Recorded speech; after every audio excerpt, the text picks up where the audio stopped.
Okay, so for my advanced language arts class, which Anetta would have been a part of if she didn't decide to go to a different school. Sorry. We had to write a 4 to 6 page research paper on any topic we could possibly think of. There weren't any prompts or anything. You just pick a topic, approve it with the teacher, Mr. Pedersen, who is not the other Pedersen's son. It's his brother. That's what I meant. And I had no idea what I was going to do, and we had to have a thesis statement due to the teacher the next day, so I was texting or calling a bunch of random people I don't even know, and being like, hey, I need a topic for a research paper. Mr. Shasani was all like, the Holocaust, and then Tara's all like, drugs, or Truffles. Sorry, Truffles. My sister's name is Truffles. And I'm Waffles. And Anetta was all like, there's this thing called synesthesia. Very interesting. So I texted my sister Sonia, who works at Freighter Hospital, and some sort of higher nurse, like head nurse, So I texted her and I was like, hey, do you know anything about this thing called synesthesia? And you're not dead. Okay, she sent me back like this 3-page text message where she's like, yes, synesthesia, interesting topic, neurological condition where two senses pass across in the brain, coming out with, different messed up things. She's like, over 60 reported types, rare topic. Why? And I was like, I need to write a 6-page paper about it. She's like, good luck. So I was like, hey, I think if I draw it out a little bit, on like what life would be like, make up some bullshit, come up with something like I usually do. There's a book. A mango-shaped space. Look it up. Sidebar. Wait, what's it called? A mango-shaped space. Maybe. I don't know. So then, did all this research, and I came up with this great 6-page paper. I have no idea. I think it's because, I would come up with a bunch of different, writing problems. I wrote 2 pages on, different triggers of synesthesia. How do you say it? Synesthesia. Synesthesia. I only had to type that. Synesthesia. I love you. Sorry. Condition where senses pass across in the brain. And people don't really know... People don't really know exactly, how it's caused. Some people think, everyone's born with synesthesia, and then as they grow, their connections just develop more, closing these gaps between these paths or whatever. But then in some synesthesia, gateways that would have closed, whatever, remain selectively more active. So, for example, okay, your senses get crossed, and the associations made don't have to make any sense with anything else. So if I pinched Anetta like this, she would get hurt. Let's say her default color for pain was orange. Orange! Everything's orange! So everything would turn a dull twist of orange or have an orangish shade to it, okay? Orange. That is orange. Put it back. Oh, sorry. As soon as the alphabet, every color or every letter would have its specific color. B, chartreuse. C, turquoise. D, that brownish orange glaze thing. Exactly. On a Butterfinger. And what synesthetes see is always generic and simple, and it's always the same. So if I show sometimes they see patterns. Exactly. So if I show you a C, and it what color was it? Turquoise? Turquoise, whatever. And if I show you a C and you see turquoise, every time you see that C, you're going to see turquoise. And what's really interesting is if I spell a word out like challenging, then all these different letters are going to have different colors, and then the colors are going to come together. So, if there's a bunch of blues mixed in with a few reds, it's going to turn purple. And then each word will have its own meaning. And then, if I said the word challenging, every time you heard this word or you heard the certain pitch of my voice, you could taste, German chocolate. What did you want to say? Oh, right. So one interesting thing about synesthetes, synesthetes, that part I can say.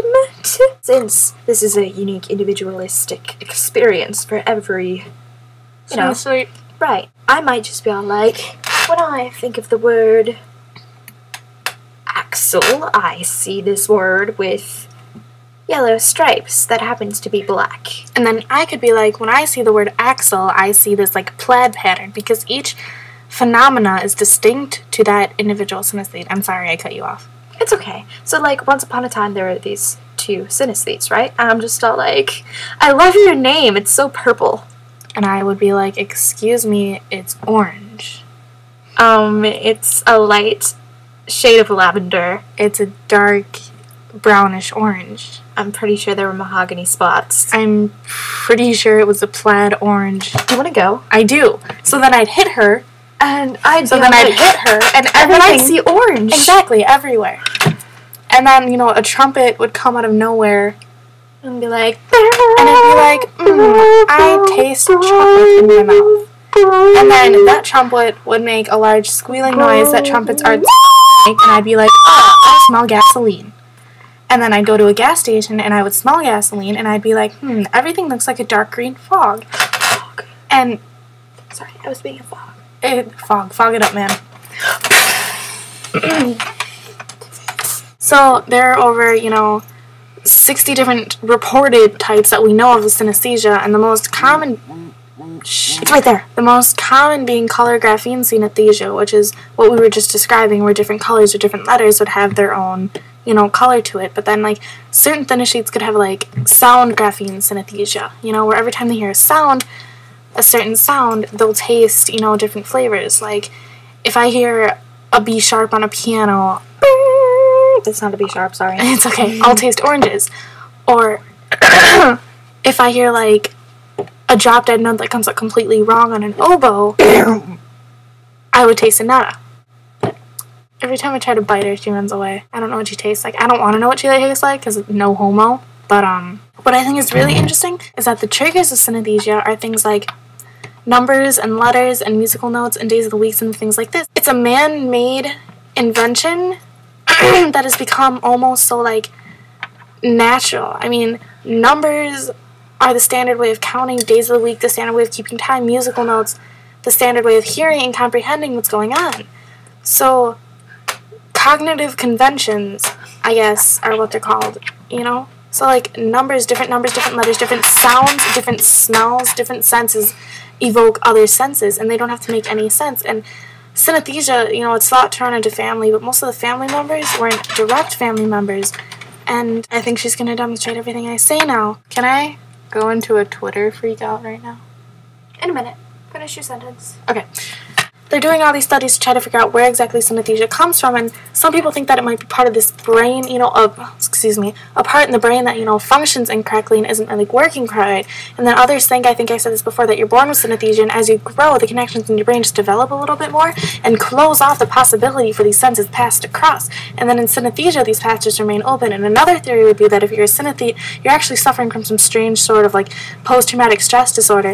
Like, if I just stabbed Annetta in the brain with a nail, and by some lucky chance it missed her enough so that she could live and have surgery, then she might develop synesthesia. But this is, like, extremely rare, extremely uncommon, and this is thought to happen when, the traumatic experience happened when you were really young and you wouldn't even know what synesthesia was, Like, I was reading this case of this girl, and I think her name was Kayla or something, and she was at a dinner table with her mom and her brother, and, like, her dad and people, and, like, the only reason why she thought she had synesthesia was because she was talking to her dad, and she's all like, yeah, no, the color for it is pink. And then her dad's like, no, it's purple. And then everyone else in the family looked at her like she was absolutely insane except for her father. And then a few years later, her dad went up to her, and she's like, Daddy is for purple or pink or whatever the hell I just said. Heck, can I swear on here? Sorry if I do. Synesthesia, woo, if you have any questions, ask us, and we'll do, like, an @reply video, and we'll let you know. Bye!